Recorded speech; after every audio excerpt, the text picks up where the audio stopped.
Welcome to Deep in the Heart of Texas 4-H, the official Texas 4-H podcast. This is season 2, episode 2 of season 2. And Abby and I are super pumped about today's episode. So, Abby, tell us who you are. Hello, everybody. My name is Abby Wallis from Morton County and District 11, and I'm a member of this year's Texas 4-H Council. And I'm just super excited to be on this podcast today, being able to interview Dr. Courtney Dodd, and super excited for what this year has in store. So, Abby said it. We have Dr. Courtney Dodd on the pod with us today. How's it going, Dr. Dodd? It's going great. It's great to be here with y'all today. Thanks for being on, for making time. So, what all is on y'all's agenda today? I know we're always all running here and there. What'd you have today, Abby? Well, I had to go to school. I actually got to school at 6 this morning to go to volleyball practice, and I had volleyball practice after school. So it's been a very busy day. Sounds like it. Busy. I was in San Antonio today and then drove back from San Antonio, got my kids in bed, or so I thought, and now I'm here doing this podcast. So that's what's on my agenda today. Very good. Well, I was here in College Station today, but I was at our South Campus office where the State 4-H office is, and talking to our new employees within AgriLife Extension as a part of the onboarding program we call Discover Extension. So it's always exciting to meet with the new employees because they're really pumped about their work and their responsibilities, and they're ready to hit the ground running. So I was able to meet with them several times today. That's awesome. Yeah, I get to be with them tomorrow, and I agree. It's the most exciting group because they're just so fresh into what they're doing and really excited about what's to come. So it's a good refresher. Definitely. Yeah. Okay. Well, Abby, you told us who you were. Dr. Courtney Dodd. Will you give us a little introduction to who you are and what you do? Sure. So I currently serve in AgriLife Extension as the Associate Director for Health, Family, and Youth Programs. What that means is I provide administrative leadership for all things health and youth for our agency, from our family community health and nutrition programs all the way to our 4-H Youth Development Program. And so I've been in this role for 6 years now, but I've been a part of the agency for almost 27 whole years. And so it's been quite, time has gone by fast, but it's been quite the journey and it's been fun. Awesome. Well, we are honored to have you here. And, you know, Abby, as we sat down with council and we're talking about ideas for this season and this year, we really wanted to focus on alumni and alumni who were still involved with 4-H. And obviously, we have one who's very involved in 4-H with us today. So I'm going to turn it over to you guys now. Yes, I think it is so cool that we have someone on here who's been involved with 4-H so much in her youth, and then she's still involved as she's gotten older. And so I would love to hear from you, Dr. Dodd, about your experience in 4-H growing up. Like, what did you do and how long you were a member for? Okay. Well, I grew up in 4-H down in Nueces County. So in the Coastal Bend area, which includes Corpus Christi, but grew up in a small rural farming town on the edge of Nueces County. And I was actually a 4-H member for 10 years. You could say that I probably lived and breathed it, right? Anytime there was a free moment, I was doing something related to 4-H. And so back then, I say back then, this was, 30 plus years ago, we had a family life project, is what we called it. And so that was one of my main projects that I had that I actually completed my 4-H record book in. And then it just shows you how times evolved. That project doesn't exist anymore.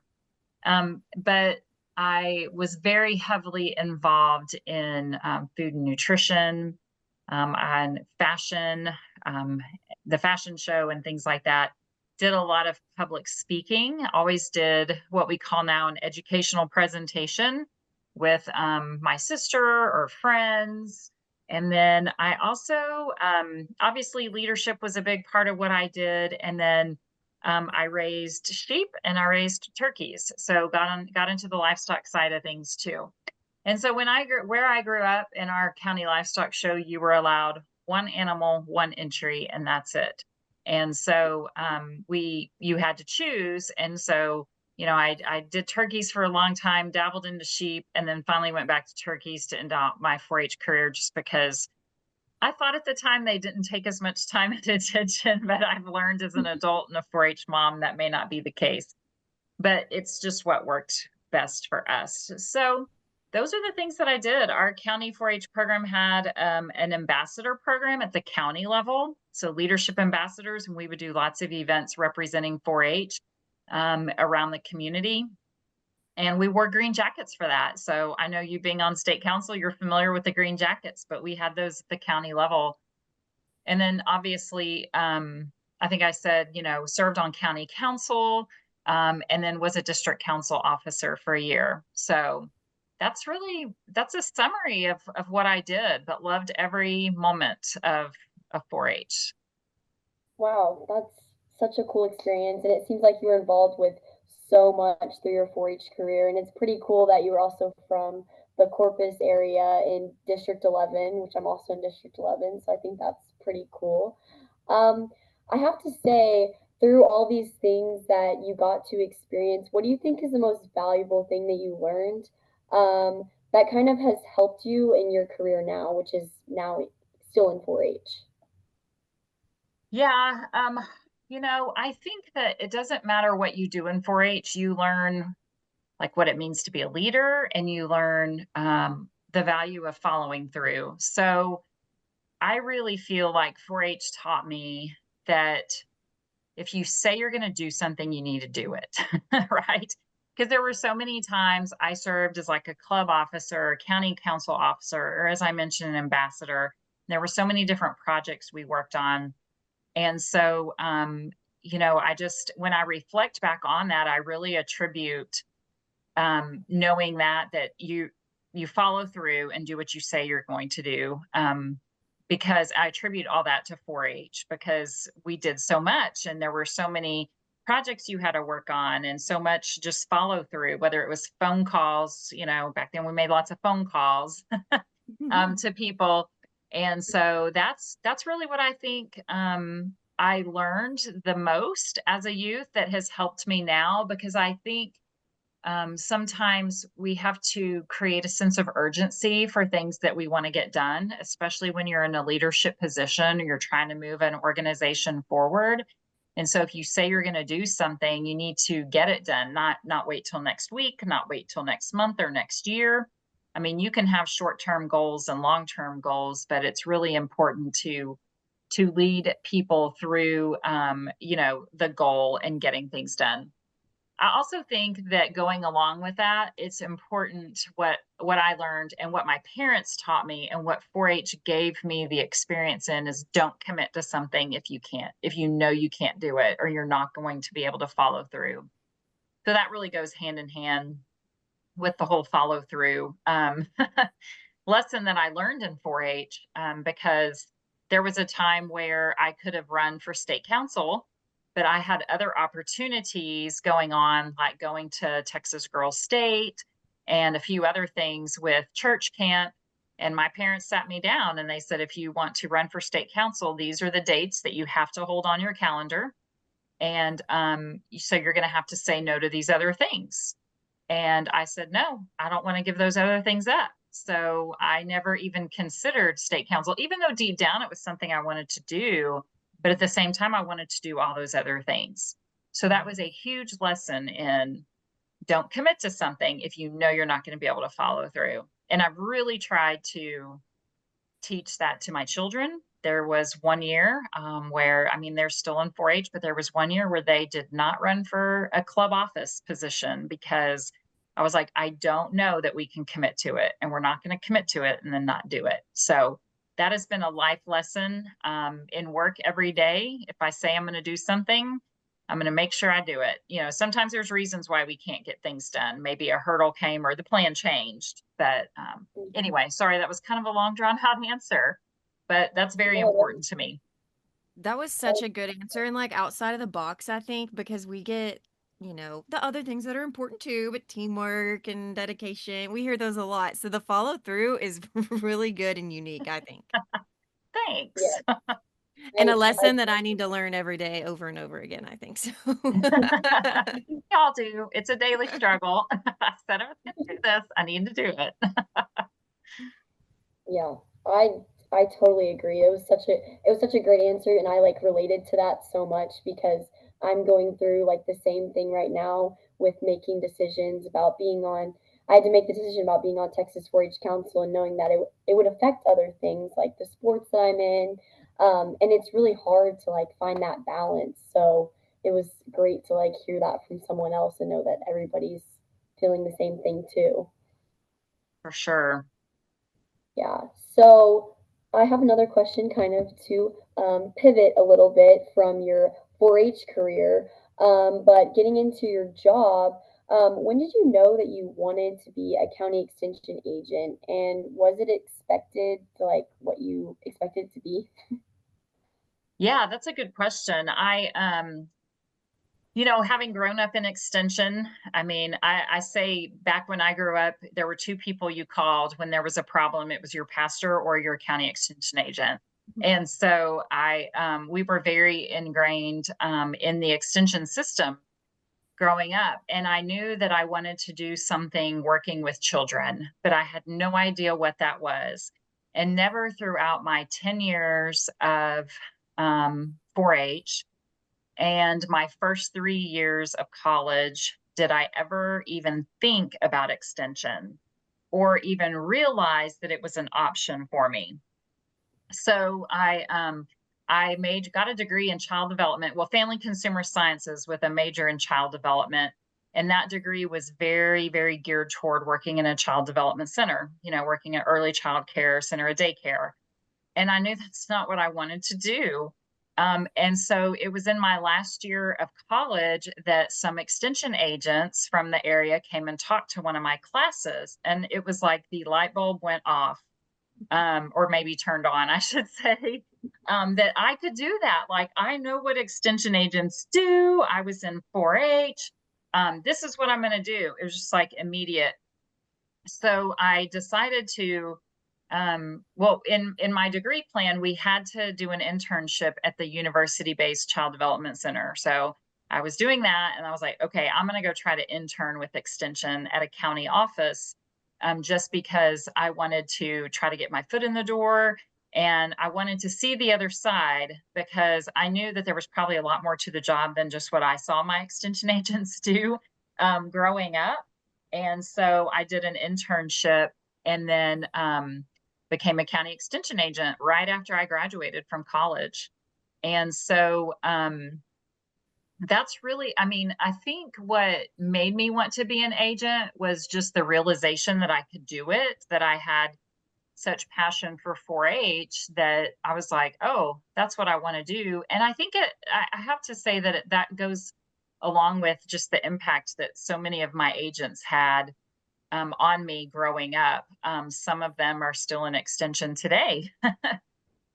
So, but all of the agents that came through Nueces County really made a positive impact on me. And I thought, yeah, I want to do their job. So when I started out as an extension agent, I was in District 11. I started in Calhoun County and as an FCS agent, so Family Consumer Sciences with some 4-H responsibility, obviously. And it was what I thought, but at the same time, it wasn't, because there's always two sides to everything. And it's like I had this vision of what agents did as from a 4-H perspective, 4-H member perspective, but then I saw a whole nother side of it. But it all good, right? Like I was a part of extension on the youth side. My probably dad was a part of extension on the ag production side. I guess I'd never really realized all the things that they do on the family and consumer sciences side, or what we see now as the family community health side. And so, but I loved it from the start. I knew that I was in the right place right away. And so it's been great ever since. I hope I've answered your question because I can ramble. That was a great answer. That was a great Okay. answer. It's cool, definitely, to hear about how you came to be a county extension agent and what led you to that.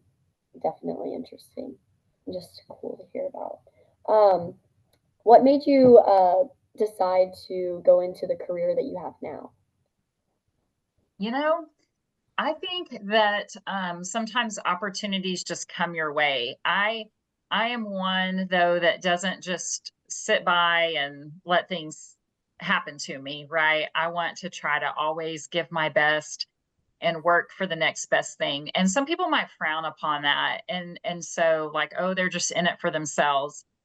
And that's not how I view things. I just feel like you should always put your best foot forward. Um, Going back to some of that follow through too. And you just have to do the best you can ever do. Um, and I think things will come along, things will come your way. And so that's what I've always tried to do, is do my best at everything. And I'm not always the best at everything. There's a lot of people in the world and in our organization that do things better than me every day. But that's, so I always took advantage of opportunities that came my way. So with my passion for the 4-H program, after getting a number of years under my belt, I thought, I really I would love to be a 4-H specialist. And so took that opportunity, and then ended up in the state program leader position for a couple years. I really honestly never thought I would be in the position I am today, but the opportunity just presented itself. And sometimes when opportunities come along, you can't pass them up, because it's just like it may not ever come along again. And so Mhm. if it's right for you and if it's right for your family, you got to do it. And so, oh, that's just how it's evolved. Take advantage of opportunities and always do your best. Dr. Dodd is the reason I'm in this position. She came at me with an opportunity that I was not expecting. I was still in grad school and was not expecting to have a full-time job yet. And like she said, I took a chance, did my best, and here we are. So I can And attest to her Callie is kicking wisdom in tail. that. I Do what? said Callie is kicking tail. I don't know about all that. Yes, doing an awesome job. Thank you. Yeah, it's so interesting to hear about how you just fall into some of these jobs or take chances. But I inspire exactly both of y'all's drive to like go for what you want, and I think it's so inspiring to hear about for everyone, all the 4-Hers that might be listening. That you just have to take a chance on things, and you Hmm. never know where you And might end don't up. let anyone ever tell you no. I mean, you can't do that. Says who? You can try it, but you'll, there's going to be failures along the way. I've come up with some bonehead ideas where people have looked at me like, no, you're not going to do that. And thought I was moving in the right direction, but you never know until you try. If you're not failing every once in a while with a project or an idea, then you're not trying at all. So, in my opinion. Yeah, for sure, Preach. I agree. So, could you tell us just like a little bit more about what you do like now in AgriLife Extension, and how you like still use what you learned in 4-H?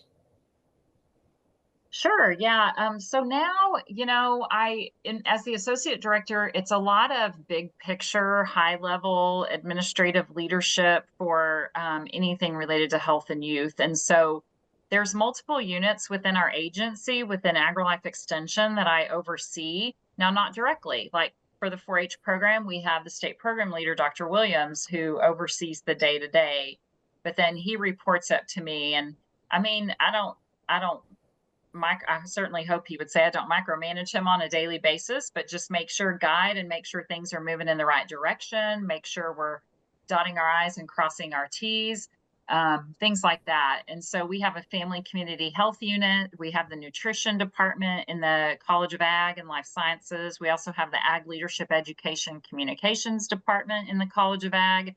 So all of those departments and units have extension personnel in them. And so I provide that leadership and oversight for those units and departments. So from a big picture standpoint, AgriLife Extension, we're trying to see, we are always looking at where do we want our agency headed? What do we want to accomplish as a whole agency, you know, not even just 4-H.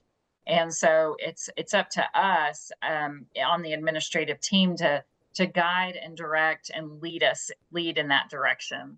Sometimes that's like allocating budgets, allocating positions, like people to do the job. Sometimes it's just trying to create enthusiasm for something that we're going to do or a direction we're going to head. And sometimes it's making really tough decisions, like we're not going to be able to do that, or we have to stop doing something else. And so sometimes it's not popular decisions. But on the day-to-day, what I do is really just oversee and provide administrative leadership for all those health and youth programs. So it's a lot of meetings. So Dr. Dodd, what would you say would have to be your favorite 4-H memory that you ever had? This is a tough one. And I think that could be like either as a member or as a parent or like Yes. any of Yeah. your different roles. Okay. Well, maybe I'll give more than one answer, just because we still joke about this in my family. Back, golly, it's been about 25 years ago, when I was in the state food show, and I won. And after I won, my dad, well, so let me back up. Leading up to state food show, my mom had me make my recipe every day for like 10 days before, you know, to make sure that, because if I messed up, then this is how you're going to troubleshoot, right?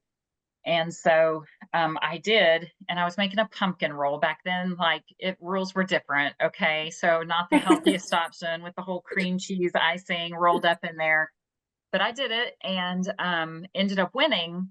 And my dad had come along too for the awards and stuff at State Roundup. And as soon as I won, he was like, God, I hated that pumpkin roll because I made him eat it every day leading up to it. So still to this day, if someone shows up at Thanksgiving or something with a pumpkin roll, it is like, no way, like none of us can do it. So really that's one of like the funniest memories because it was such a like successful moment and a proud moment. But at the same time, like I guess my dad didn't have the heart to tell me that he didn't like the pumpkin roll, and he ate it every single day to let me know how it turned out. So that, you know, that's a funny memory.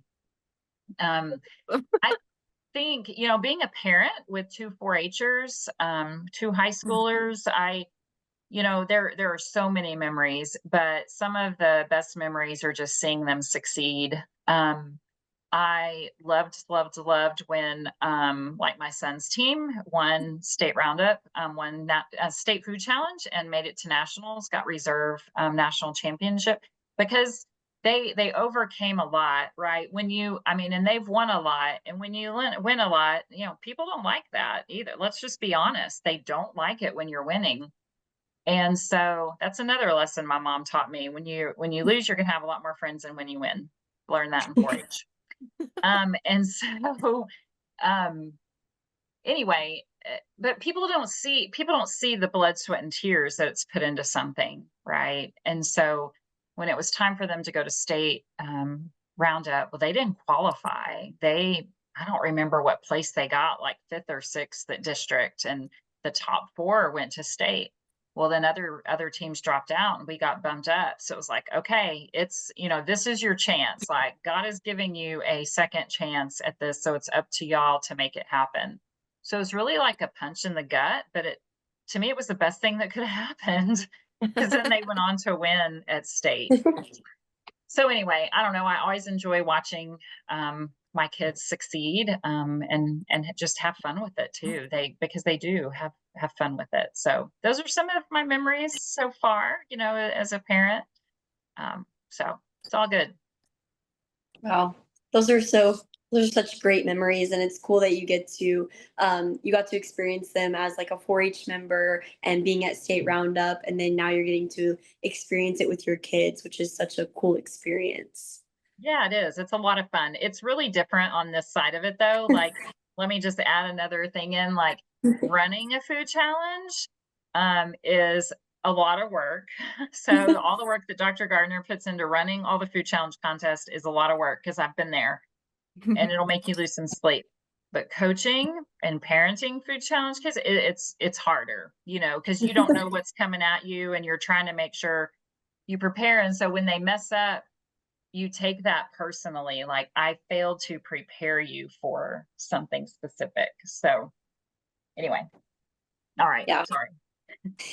Yeah, it's totally different roles that you're having to take on. Mm-hmm. Yeah. Well, I have one last question for you, and that would be, what would be your advice to give 4-H members today? Oh, my advice would be to follow your passion, and take advantage of every opportunity, that aligns with that passion. Your passion might be different than the person next to you at your 4-H club meeting. If you look about among all of our like Texas 4-H council members, each of you, Abby, has a different passion. And Mhm. that's okay, because I think 4-H offers so many opportunities for youth to develop their passion and to go after their goals. And so no one passion is better than another, just like no one project is better than another. And so, we have a lot of competitions in 4-H, but to me, it's more about that personal development and the personal achievement that aligns with what's important to each individual.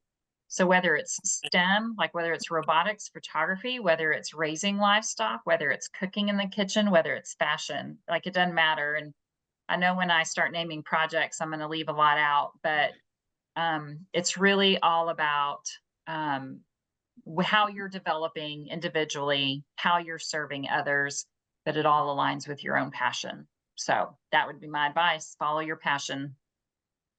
That's great advice. It was very well said. Thank you.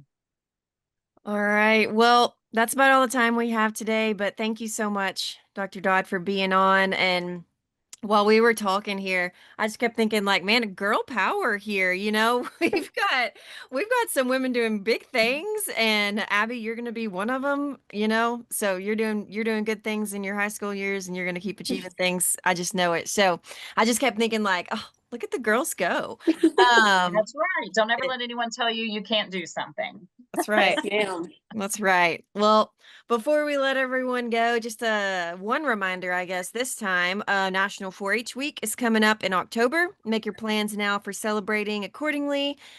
Go Green Day is on Tuesday of National 4-H Week. So green out and then get your one-day 4-H project going for October 11th. So that's about all the reminders we have. But thanks, ladies, for your Thank time and you. for the discussion today. Thank you. Thanks. It was a lot of fun, and best of luck to you, Abby. And Thank Callie, you. I'm proud of you. Thank you.